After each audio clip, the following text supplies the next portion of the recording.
as it will oversee the elections of the AU commissioners today, who will continue to drive Africa's integration, governance, and development agenda, while addressing emerging global and regional challenges. Having said so, the program of today's opening ceremony will stand as follows. We will have a statement by His Excellency Dr. Gideon Timotheus, Minister of Foreign Affairs of the Federal Democratic Republic of Ethiopia, host country of the African Union. Following which, we will have a statement by His Excellency Musa Faki Mohammed, Chairperson of the African Union Commission. Then His Excellency Dr. Claver Gatet, Under-Secretary General and Executive Secretary of the United Nations Economic Commission for Africa. This will be followed by the statement by His Excellency Dr. Mohammed Salim Wild Marzouk, Minister of Foreign Affairs, African Cooperation and Mauritanians Abroad, Chairperson of the African Union Executive Council. Excellencies, without any further ado, I now have the honor to invite His Excellency Dr. Gideon Timotheus, Minister of Foreign Affairs of the Federal Democratic Republic of Ethiopia, to deliver his opening remarks. Your Excellency.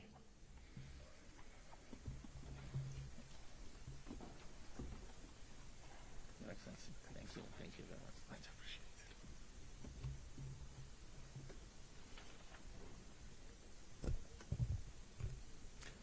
Your Excellency, Dr. Mohammed Salem Ould Marzouk, Minister of Foreign Affairs, Cooperation and Mauritanians Abroad, and Chairperson of the Executive Council.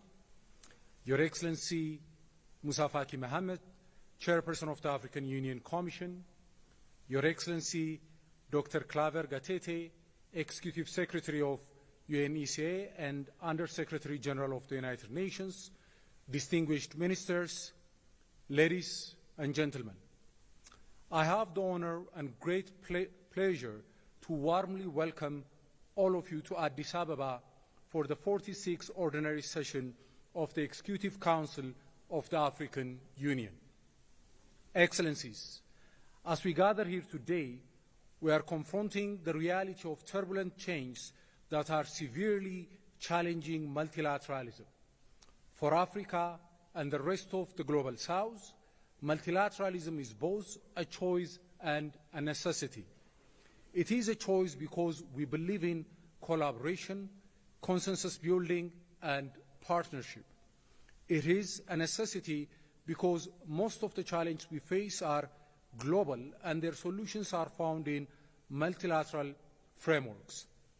From climate change, environmental pollution and degradation to desertification, biodiversity, pandemics, and other global health issues, all require multilateral solutions. We must thus redouble our efforts to strengthen the United Nations, the African Union, and other African regional bodies. They are indispensable for the health and well-being of current and future generations. Your Excellencies, it is also alarming to witness the increasing number of internal and interstate conflicts globally. Africa has, unfortunately, more than its fair share. It is not just conflicts, but we are also seeing polarization and geopolitical rivalry that are posing a challenge to the world order as we know it. Advances in technology, such as artificial intelligence, are also giving rise to threats and opportunities that would have been considered science fiction just a few years ago.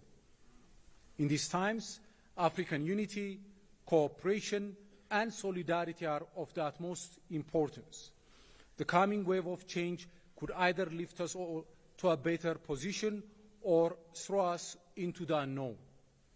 How we manage the risks and how we utilize the opportunities of the new era will determine our destiny as a continent.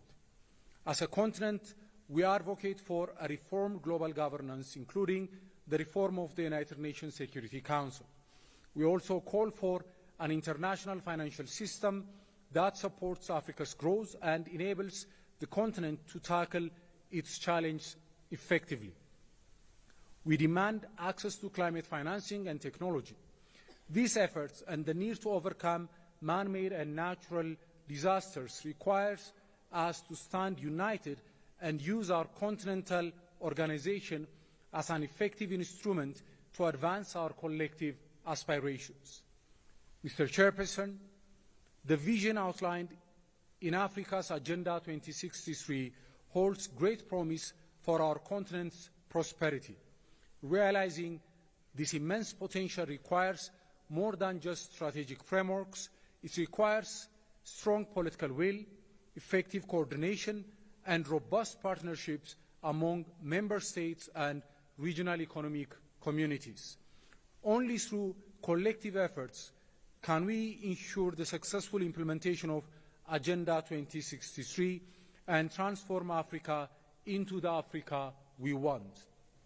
This requires us to strengthen our efforts to realize Africa's flagship projects, to unlock our growth and prosperity potential, and consolidate on the progress we made in creating a continent-wide free trade area. Ethiopia is committed to starting trading under the African Continental Free Trade Area as part of our endeavor to ensure the transformative impact of inter-Africa trade on continental integration. Excellencies, ladies and gentlemen, as Africa continues to push for greater participation in global decision-making, Ethiopia is convinced that the African Union's membership in the G20 would provide our continent with a vital platform to shape global economic governance. This would enable us to play a key role in policies that directly affect Africa's socio-economic development, ensuring that our continent's priorities are addressed in global decision-making processes. I would also like to take this opportunity to congratulate the Republic of South Africa for its chairmanship of the G20. We are confident that under its able leadership, Africa's agenda will come to the fore in this platform. The peace and security situation in our continent will also require us all to strengthen our continental-wide institutional capacity to foster mediation and conflict prevention mechanisms. Ethiopia also takes this opportunity to commend the African Union's peacekeeping missions and the critical role they play in maintaining peace and security across the continent. As we deliberate on this and other critical issues, let us renew our commitment to the traditional African solidarity and friendship. Africa's future depends on our collective will and action. Together, we can overcome the challenge before us and unlock the potential of our continent for the benefit of all African peoples. I look forward to productive discussions and meaningful outcomes in the course of this session. Once again, Excellencies, I would like to welcome you all to your city, Addis Ababa, and I wish you a productive and enjoyable stay. Thank you very much.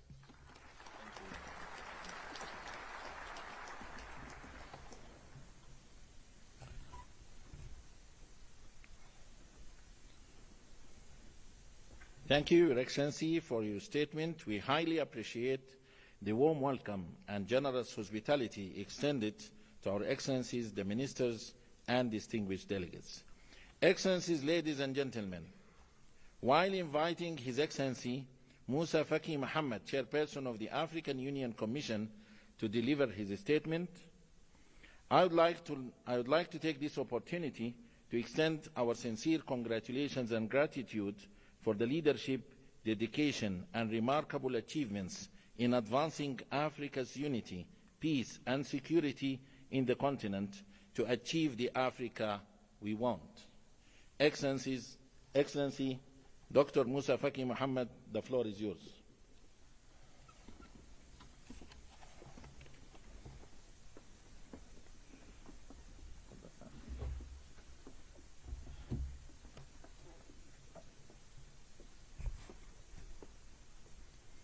بسم الله الرحمن الرحيم والصلاة والسلام على نبيه الصادق الأمين. Excellences, Mesdames et Messieurs, il y a 4 jours, une grande figure de l'histoire africaine a disparu. Un grand combattant de la liberté et de la libération a tiré sa révérence. Le président Sam Nujoma de Namibie. Je vous prie de vous lever et d'observer une minute de silence en sa mémoire.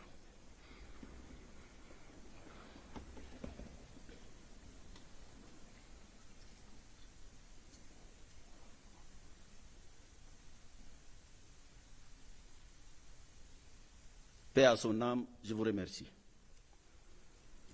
Excellence, Monsieur Mohamed Salim Ould Marzouk, ministre des Affaires étrangères de la République islamique de Mauritanie et président du Conseil exécutif de l'Union africaine.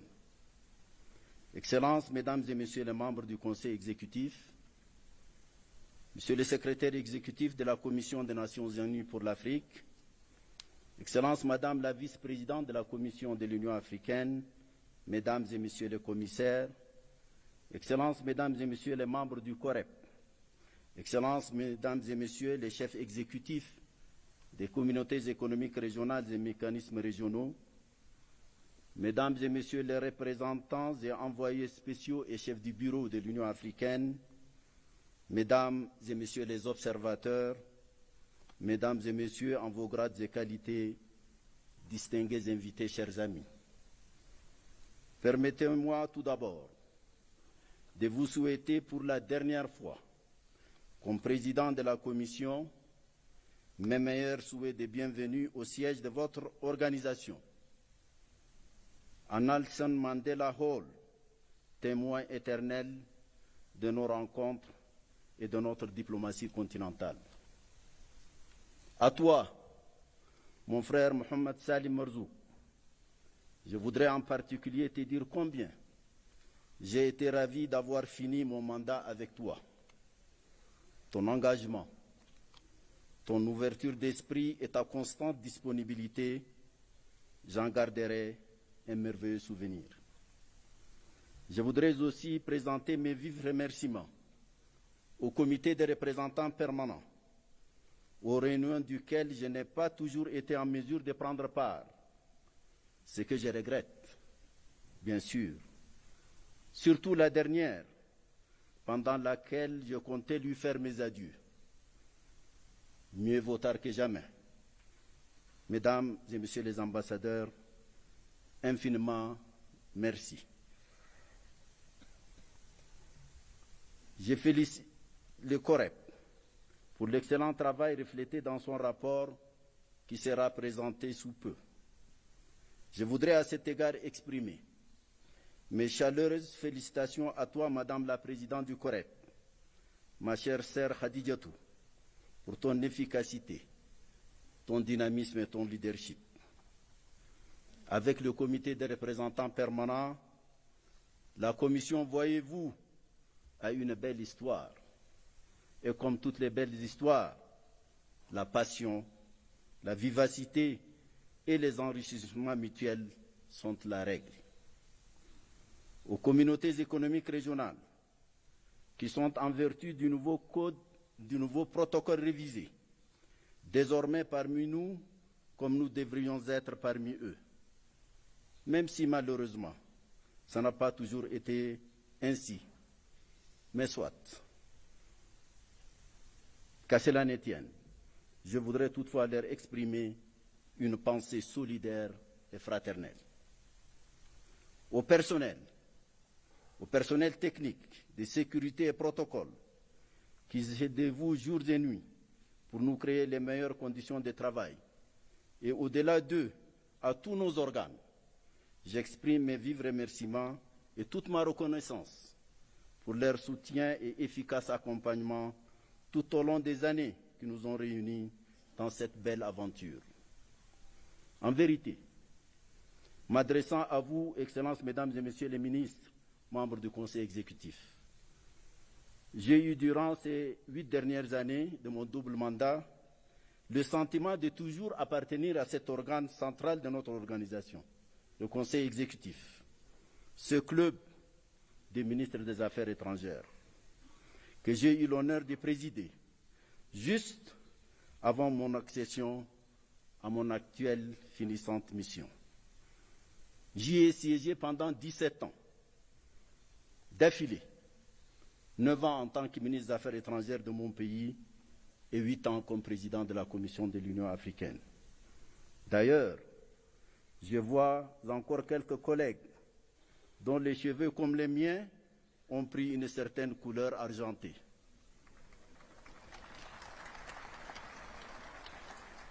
Mahmoud Youssouf, Bella le jeune, Robert Dussé, je ne sais pas quel est son secret, sa tête est toujours noire, Jean-Claude Ngakosso, Nasser Boureta, Mahamadou Tangara. Je vois aussi quelque part Pierre Moukoko, chef de l'unité de réforme, qui fut du nôtre pendant cette aventure. Comment vous cacher mon regret de voir que 6 de nos collègues n'arrivent toujours pas à prendre leur place parmi nous pour raison des changements non constitutionnels dans leur pays. Excellences, Mesdames et Messieurs, chers amis, ensemble, avec le constant soutien de nos chefs d'État, nous avons fait beaucoup et avons jeté les bases de davantage d'ambitieux programmes. Il n'y a presque aucun domaine significatif où nous n'avons pas sémé, cultivé et parfois cueilli, même si les intempéries politiques, économiques et diplomatiques ont quelquefois réduit notre productivité et notre production, pour rester dans une métaphore agricole. Dans le domaine de la santé, la Covid-19 a été vaincue comme l'a été Ebola et les Mpox. Africa CDC s'affirme comme un outil efficace. L'Agence africaine des médicaments AMA s'installe. L'Agence humanitaire africaine sort de ses limbes. Le PANVAC s'équipe, se consolide. L'éducation se modernise et met définitivement le cap sur le futur, en centrant l'attention et les efforts sur l'innovation et l'intelligence artificielle. La stratégie industrielle s'ébauche. La zone de libre-échange continentale et les CAF s'opérationnalisent en dépit des obstacles. Les positions africaines sur le climat se consolident. L'agriculture et l'économie bleue prennent peu à peu leur place naturelle dans nos choix stratégiques. Le secteur des infrastructures et de l'énergie a connu des avancées significatives. Presque tous les organes de l'Union et toutes les agences spécialisées dont je vous fais grâce de la liste se sont maintenus dans des progrès constants, tant au niveau de leur consolidation institutionnelle que dans la diversité des programmes et projets réalisés. La réforme institutionnelle de notre organisation a connu des progrès significatifs et se poursuit pour des conclusions heureuses. Nos partenariats internationaux s'élargissent et s'ouvrent de nouveaux horizons. Notre crédibilité internationale et notre visibilité dans l'arène mondiale se sont affirmées de façon significative. Des rapports circonstanciés sur tous ces palmarès seront présentés certainement au sommet. Il est superflu, donc, de vous en encombrer maintenant. Excellences, Monsieur le Président, Mesdames et Messieurs les ministres, de tels acquis ne devraient pas occulter nos insuffisances, nos lacunes, nos difficultés et les défis qui continuent de toutes parts de nous assaillir. Des violents conflits continuent de tuer à une large échelle en Afrique. Le Soudan et l'Est de la République démocratique du Congo en sont les théâtres les plus poignants, les plus dramatiques à tous égards. Le difficile financement de notre organisation continue de peser lourd sur son efficacité et son indépendance de décision. La revitalisation du Fonds de la paix et l'atteinte de son premier objectif est une lueur encourageante à ces sujets. L'affaiblissement de la solidarité africaine et l'affaissement de son âme porteuse, le panafricanisme émousse nos ardeurs et réduisent la portée et la résonance de notre redéploiement à l'échelle continentale et internationale. Cette situation est d'autant préoccupante que nous nous trouvons à un moment où le multilatéralisme, déjà en mauvaise posture depuis un certain temps, semble devoir faire face à de nouveaux défis et des coups de boutoir venus d'outre-Atlantique. Il nous faut donc nous ressaisir et le faire ici et maintenant. Excellences, chers frères et amis, bientôt un nouveau leadership va être élu. Afin de contribuer à lui paver la voie, j'ai attiré la haute attention de l'ensemble des chefs d'État et de gouvernement de notre continent par un écrit qualifié par un grand président africain de brûlot sur certaines questions dont la solution commande la survie de notre organisation.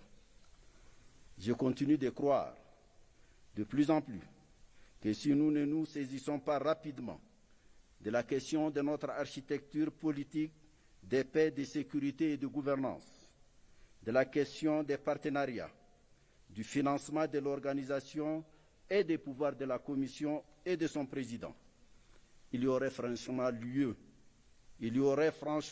de s'inquiéter sur l'avenir de notre organisation. Tel est le principal message que je souhaite transmettre en toute humilité à notre prochain leadership, auquel je souhaite plein succès.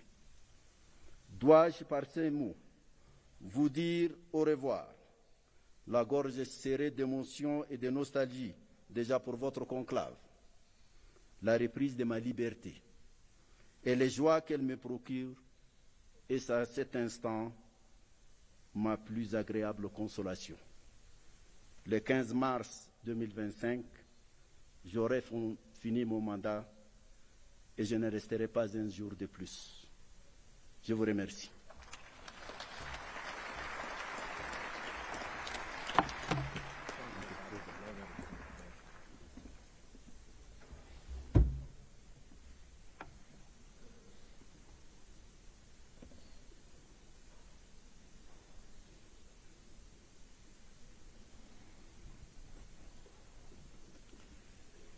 Thank you, Your Excellency, for these insightful remarks and statement.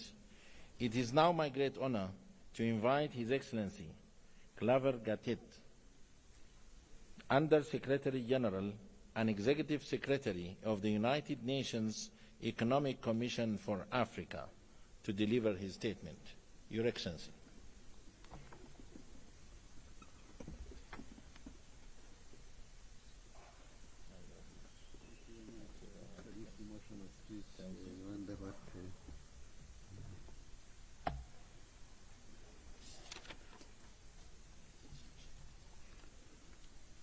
Your Excellency Dr. Mohamed Salim Mezeg, Minister of Foreign Affairs of the Islamic Republic of Mauritania and the Chairperson of the Executive Council of the African Union, Your Excellency Moussa Faki Mohamed, Chairperson of the African Union Commission, Your Excellency Gideon Timotheus, Minister of Foreign Affairs of the Federal Democratic Republic of Ethiopia, Your Excellency Dr. Monique Sanzabaganwa, Deputy Chairperson of the African Union Commission, Excellencies, Ministers are here present, Heads of Delegation of the African Union Member States, Excellencies, Heads of the representatives of the regional economic communities, international organizations and development partners, distinguished delegates, colleagues, good morning.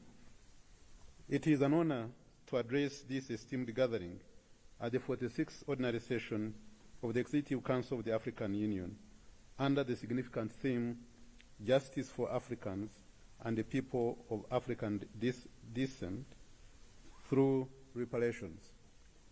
I wish to extend my gratitude to the African Union Commission for prioritizing this theme of the year, and I would like to use this opportunity to congratulate the African Union Chairperson, His Excellency Musa Faki Mohammed, for his exemplary leadership throughout his tenure. We thank you very much. I also salute the heads of state and government who have committed to launching the 2025 theme in their respective countries, demonstrating their collective resolve to secure justice for Africa and its diaspora.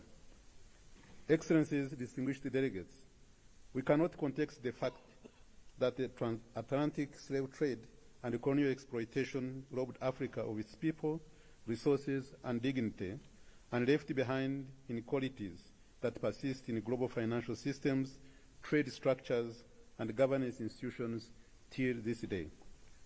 The extraction of Africa's resources without corresponding development, the undervaluation of the African economies in global credit assessments, and the systemic barriers to trade and investment are indeed contemporary manifestations of the historical injustices.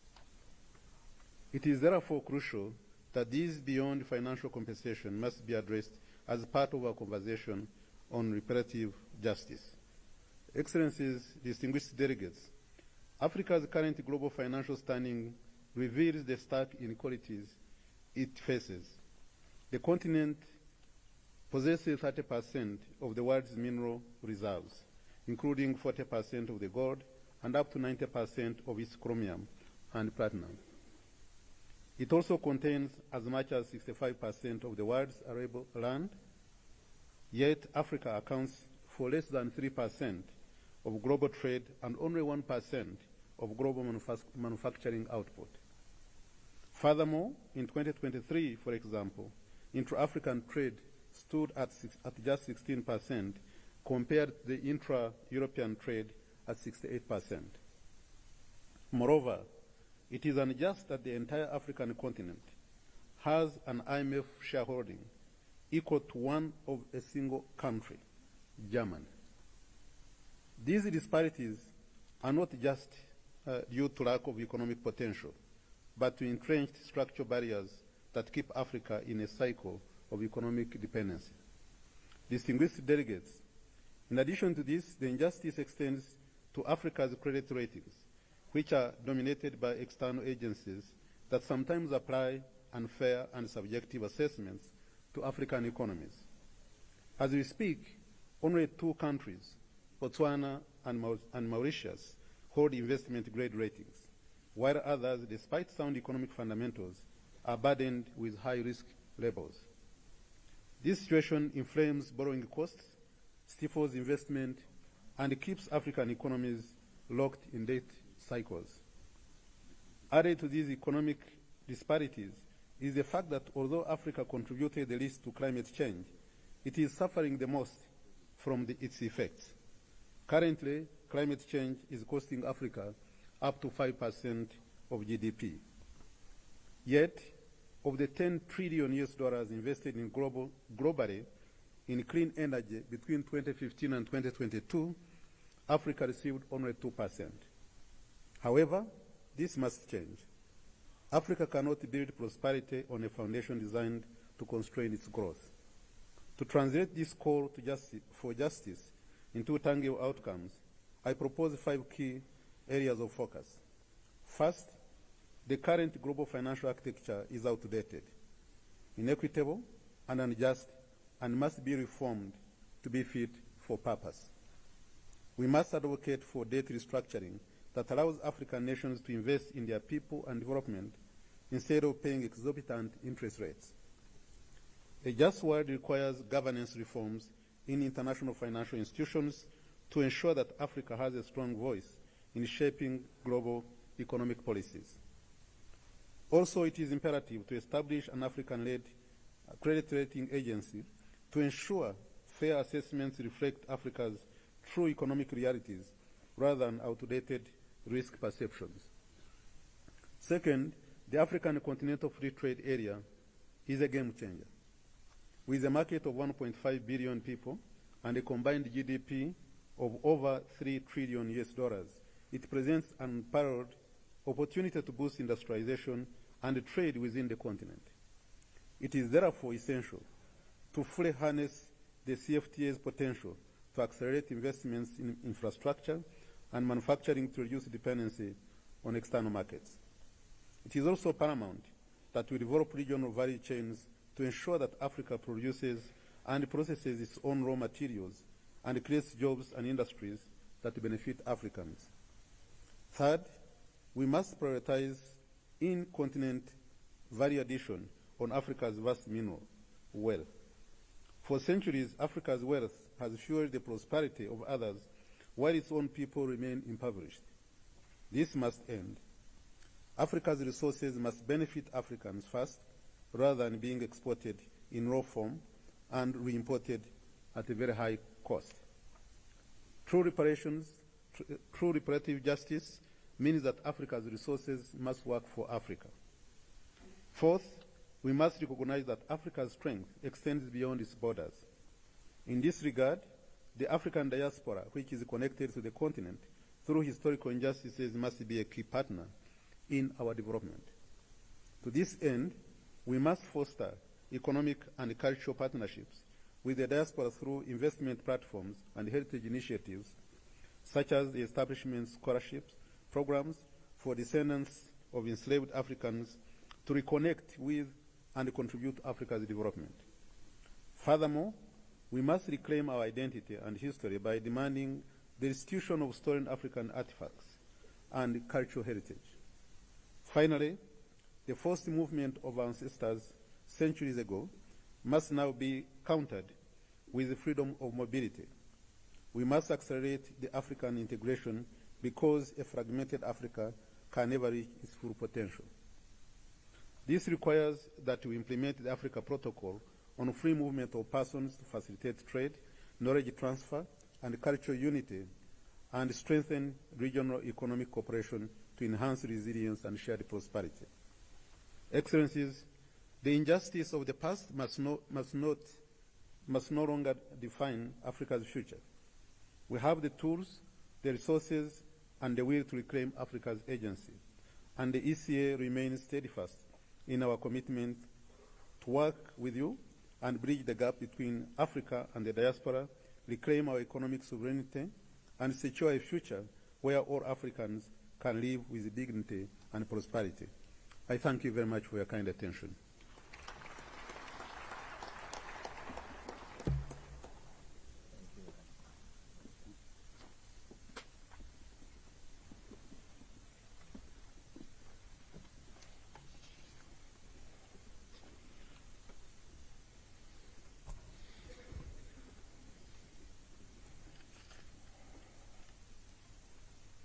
Thank you, Your Excellency, for your commitment towards promoting economic and social development in Africa. It is now my distinct honor to invite His Excellency, Dr. Mohammed Salim Weld Marzouk, Minister of Foreign Affairs, African Cooperation and Mauritanians Abroad, Chairperson of the African Union Executive Council, to deliver his statement. Your Excellency.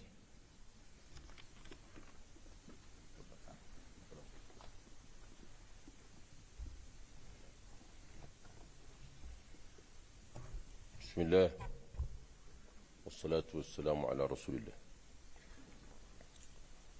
أصحاب المعالي أعضاء المجلس التنفيذي للاتحاد الإفريقي، صاحب المعالي وأخي الفاضل مسبقين محمد رئيس مفوضية الاتحاد الإفريقي، صاحب السعادة سيد كلافير جاتتي، أصحاب السعادة السفراء والمندوبين دائمين، وأعضاء البعثات الدبلوماسية وممثلي الدول الأعضاء، أصحاب السعادة المفوضون والمديرون في مفوضية الاتحاد الإفريقي، أيها السادة والسيدات. اسمحوا لي في البداية أن أشكر باسمكم جميعا شعب وحكومة جمهورية إثيوبيا الفيدرالية الديمقراطية على ما أحاطونا به من حفاوة الاستقبال وكرم الضيافة منذ وصولنا لهذا البلد الجميل والجميل. كما أود أن أشيد بالأداء لصاحب المعالي أخي وصديقي موسى فقيه محمد رئيس مفوضية الاتحاد الإفريقي، وفريقه أعضاء المفوضية الذين يحضرون معنا آخر مجلس تنفيذي في مأموريتهم الحالية، فقد بذلوا جهودا محمودة ومميزة في سبيل تطوير اتحادنا والرقي به ليصبح أداة فعالة لخدمة طموحات وتطلعات قارتنا إلى التكامل والاندماج والرفاهية والازدهار. أصحاب المعالي والسعادة أيها السادة والسيدات، نجتمع اليوم بعد قرابة عام من تسلمي باسم بلادي رئاسة المجلس الموقر. هذا المجلس الموقر وفي الوقت الذي نستعد فيه لتسليمها لجمهورية أنقولة الشقيقة لتواصل مسيرة العطاء خدمة لمصالح قارتنا الحبيبة. Au moment où mon pays prenait la présidence en exercice de l'Union africaine pour une année, le monde était déjà en proie à une polycrise. La crise russo-ukrainienne, la guerre innommable à Gaza, nos propres guerres et conflits intra-africains. L'ordre mondial était déjà lézardé. Aujourd'hui, il est chahuté dans ses fondements qui sont essentialisés depuis le consensus de 1945. Trois lames de fond le déconstruisent jour après jour. La première est la dérégulation du recours à la force, comme le dirait le professeur Ghassan Salamé. Non par le non-respect des principes, mais leur remise en cause. Deuxième lame de fond est la question qui est aujourd'hui posée par la paix, par le fonctionnement du Conseil de paix et de sécurité qui est censé garantir la paix dans le monde.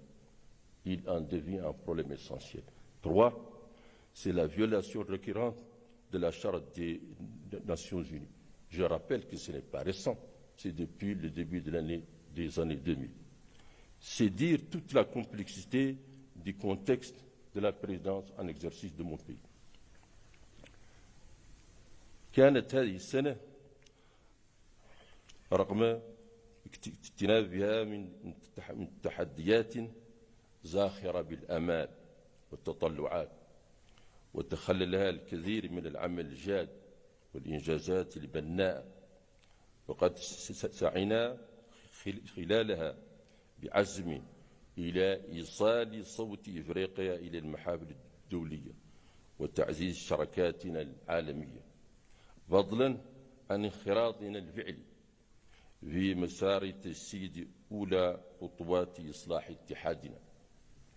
وقد بدأ هذا المسار بعقد اجتماع استثنائي لمجلسنا الموقر في شهر مارس الماضي بتكليف من مؤتمر الرؤساء لتذليل عقبات تنفيذ المبادئ التوجيهية الجديدة لانتخاب القيادة العليا للمفوضية، وهي المبادئ التي جاءت ضمن قرارات القمة الاستثنائية 11 للاتحاد الإفريقي حول الإصلاح الهيكلي، وخصوصا مبدأ التناوب على المناصب بين الأقاليم الخمسة للاتحاد.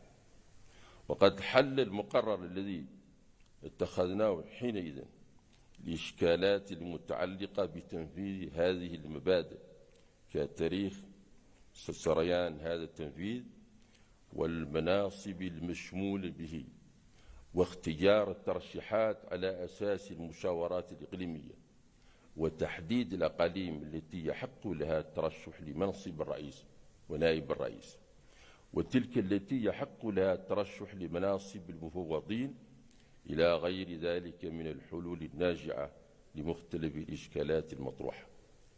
وها نحن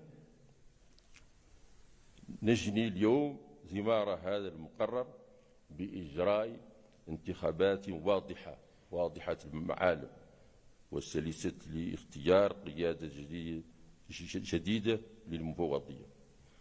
وقد عقدنا من جهة أخرى في نوفمبر الماضي اجتماعا استثنائيا لمعالجة قضية أخرى طالما استعصت على الحل، وهي تدقيق المهارات وتقييم الكفاءات بمفوضية الاتحاد الإفريقي عملية سكر. وقد أسفر هذا الاجتماع عن تكليف لجنة مصغرة من مختلف الأقاليم بصياغة قرار نهائي يضمن القيام بالمطلوب وفق مبدأ الجدارة المطلقة الذي أقرته الدول الأعضاء بهدف تمكين المفوضية من استقطاب كفاءات مؤهلة لتعزيز أدائها. وسنوافقكم قريبا بالمقرر المذكور بعد وضع اللجنة للمسات الأخيرة عليه. أصحاب المعالي والسعادة أيها السادة والسيدات، كان نشاط مجلسنا التنفيذي السنة الماضية مكثفا، وقد شمل مشاركتنا في التحضير لقمة الأسمدة في نيروبي عبر اجتماع موسع شمل وزراء الزراعة، وانعقاد دورتنا العادية في أكرا، بالإضافة إلى حضورنا القمة الاستثنائية في كامبالا حول البرنامج الإفريقي الشامل للتنمية الزراعية لما بعد ملابو. وقد اعتمدنا خلال هذه الاجتماعات قرارات وإعلانات تهدف إلى تعزيز الأمن الغذائي وتطوير القدرات الزراعية وتقليص معدلات الجوع في إفريقيا تمهيدا للقضاء عليه مستقبلا. كما عملنا على تفعيل صندوق السلام ووضع خطط واستراتيجيات محكمة للمشاركة الفاعلة للاتحاد الإفريقي في مجموعة ال20 التي أصبح لأول مرة عضوا بها، إلى غير ذلك من القرارات المهمة في مختلف المجالات التي من شأنها أن تخدم أهداف اتحادنا المسطرة في أجندة 2063. وفي هذا السياق استوحى تعزيز علاقاتنا مع شركائنا الدوليين والدفاع عن مصالح قارتنا بالمحافل العالمية على جزء كبير من جهودنا خلال السنة الماضية، وذلك من خلال الأنشطة التالية: الاجتماع الوزاري لمؤتمر طوكيو الدولي للتنمية في إفريقيا تيكاد في العاصمة اليابانية طوكيو في شهر أغسطس الماضي، وقد خصص لتقييم التقدم المحرز في مجال التعاون في السنوات من 2021 إلى 2024 والتحضير للقمة التاسعة لهذه الشراكة المهمة التي ستعقد هذه السنة في مدينة يوكوهاما اليابانية. الاجتماع الوزاري الثالث الإفريقي التركي في جيبوتي في نوفمبر الماضي، والذي استعرضنا خلاله التنفيذ المشترك للفترة الماضية من خطة العمل المشتركة 2021 و2026 التي صادقت عليها القمة الإفريقية التركية الثانية سنة 2021. الدورة الوزارية الأولى لمنتدى الشراكة الإفريقية الروسية المنعقدة في شهر نوفمبر الماضي بمدينة سوتشي الروسية. اجتماع وزراء خارج الدول الإفريقية مع وزراء خارج الدول الاسكندنافية، وكذلك وزراء خارج الدول مجموعة ال20 على هامش أعمال الدورة العادية للأمم المتحدة ووزراء خارجية مجموعة ال7. وقد حرصنا خلال تلك الاجتماعات وغيرها من اللقاءات العديدة على مختلف المستويات على تعزيز العلاقات مع شركائنا في التنمية والعمل على تحقيق أكبر استفادة للقارة الإفريقية من هذه الشراكات. وفي ذات الإطار شاركت باسمكم بالعديد من المنتديات والطاولات المستديرة حول مواضيع الهجرة والتغيرات المناخية وغيرها، وقابلت العشرات من القادة ووزراء الخارجية من مختلف أنحاء العالم، وحرصت خلال كل تلك المناسبات على طرح القضايا الإفريقية الراهنة، مثل تأثير التغيرات المناخية على القارة الإفريقية وكيفية معالجة أسباب الهجرة، بالإضافة إلى الدعوة لإصلاح مجلس الأمن الدولي والمؤسسات المالية ومنظمة التجارة العالمية. أصحاب المعالي والسعادة أيها السادة والسيدات، لقد قطعنا خلال هذه الفترة خطوات هامة في مسيرة تعزيز اتحادنا الإفريقي من خلال اعتماد القرارات التي تخدم مصالح شعوبنا وتحقق الأمن والتنمية في شتى المجالات. واليوم تقع على عاتقنا مسؤولية كبيرة لمواصلة هذا النهج والعمل على تعزيز مبادئ التعاون والتكامل التي تشكل جوهر منظمتنا. وفي هذا السياق تتنزل نقاط جدول أعمال اجتماعنا اليوم، والتي يتصدرها موضوع انتخاب المفوضين وتعيينهم، إضافة لبعض الانتخابات الأخرى المهمة. وبهذه المناسبة أدعوكم جميعا إلى أن تحرصوا على إجراء الانتخابات في جو من الأخوة والهدوء والتضامن والحكمة الإفريقية المعهودة، وأن تعكس هذه الانتخابات إرادتنا جميعا بأن تكون هذه المنظمة منصة للتعاون والتضامن من الوحدة، وآلية فعالة لتحقيق آمال وتطلعات شعوبنا الإفريقية بالوحدة والتكامل والتنمية والازدهار. Je souhaiterais terminer mon propos en insistant sur quelques réflexions inspirées de ma modeste expérience au sein de ce Conseil. Nous avons évoqué au début du propos l'évolution au niveau mondial, qui est à la fois inquiétante et qui est surtout bardée de beaucoup d'incertitudes, mais qui, paradoxalement, nous incite à choisir le meilleur pour nous, continuer notre chemin que je sais harassant et semé d'embûches. De l'incertitude actuelle, nous devrions tirer une leçon qui doit nous habiter de façon constante. La seule alternative qui s'offre à nous est de renforcer notre organisation continentale, qui doit être l'unique enceinte où doit germer, éclore et grandir notre projet collectif. Ne nous y trompons pas. Une nouvelle multipolarité est en cours de structuration. Elle sera embossée en un multilatéralisme efficace, certes, mais qui laisse peu de place à la fragmentation et à l'atomisation. Survivre pour nous, vivre, aujourd'hui comme demain, requiert plus d'unité, d'intégration et de solidarité. C'est ici le temple de notre force. C'est dans cette salle-là. Quel que soit le scénario, notre seul vaisseau efficace et utile est l'Union africaine.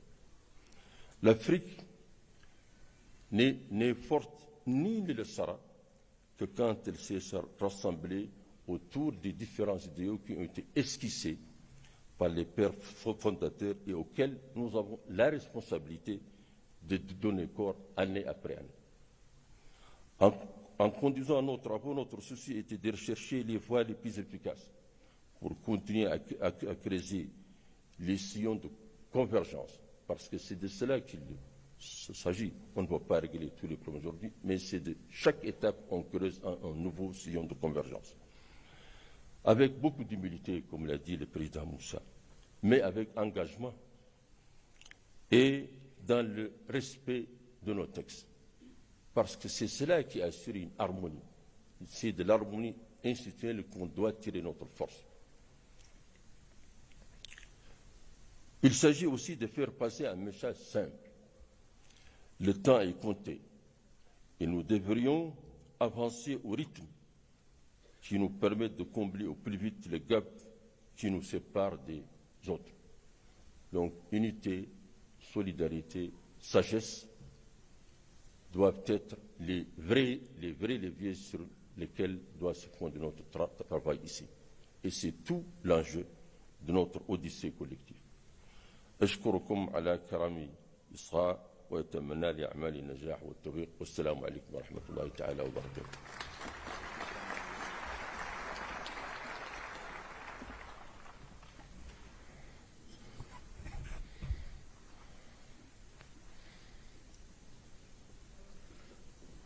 شكرا معالي الوزير رئيس المجلس التنفيذي للاتحاد الإفريقي على كلمتكم الضافية. Excellencies, ladies and gentlemen, allow me now to move to the arrangement of the family photo, while calling the rest of the respective delegates to remain in their seats to ensure the smooth organization of the family photo. Allow me this time to call honorable heads of delegations in a staggered manner to proceed to the photo session location to avoid overcrowding. Allow me first to call distinguished ministers and heads of delegations from Liberia, Libya, Madagascar, and Malawi. Please follow our protocol team to the family photo session. This direction. There is only one gate going to the family session. Distinguished ministers and heads of delegations from Cape Verde, Cameroon, Central African Republic, Chad, Comoros, Congo, Cote d'Ivoire, Democratic Republic of Congo, Djibouti, Egypt, Equatorial Guinea, Eritrea, Swatini, the Gambia, Ghana, Guinea-Bissau, Kenya, and Lesotho. Please follow our protocol team to the family photo.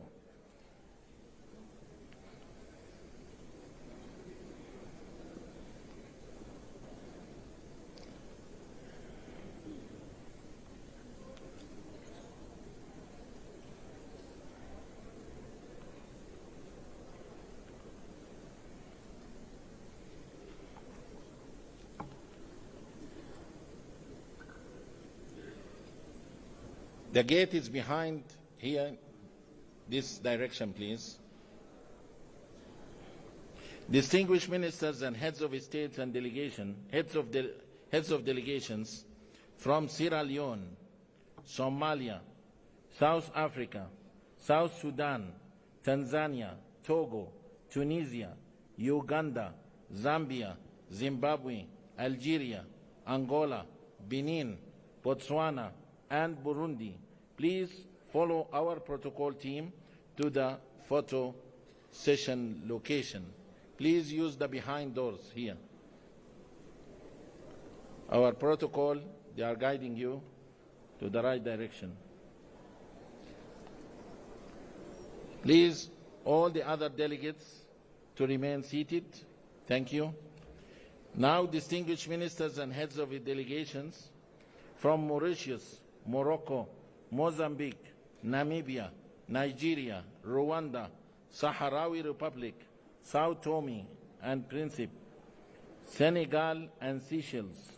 Please allow our protocol team to guide you to the family photo session.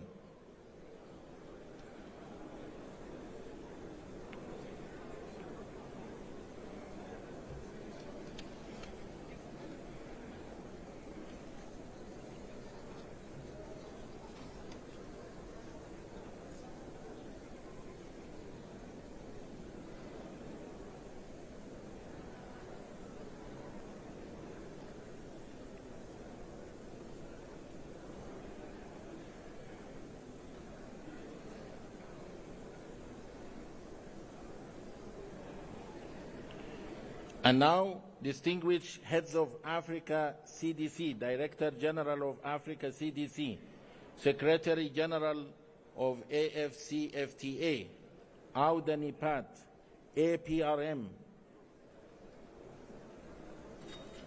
Please allow our protocol team to lead you to the photo session location.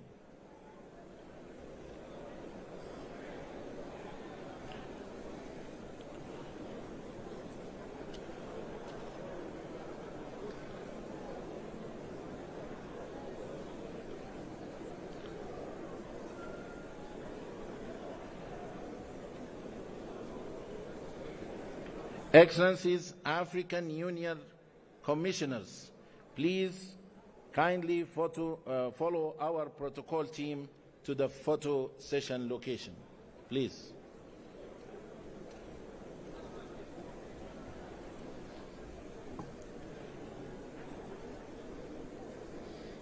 This direction.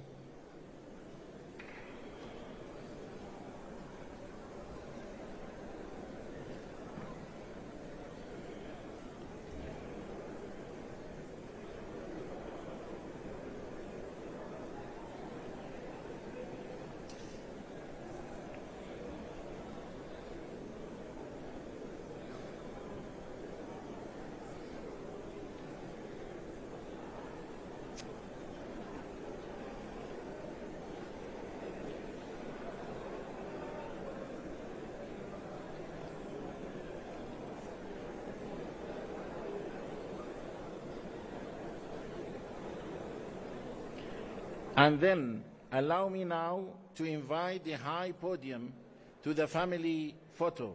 Distinguished African Union Commission Chairperson,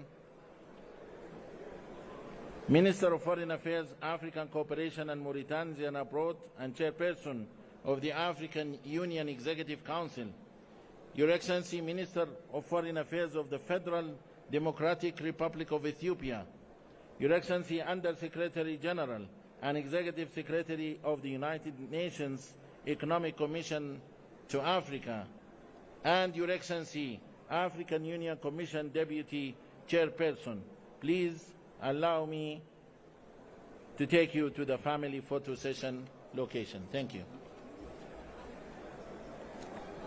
You go, come.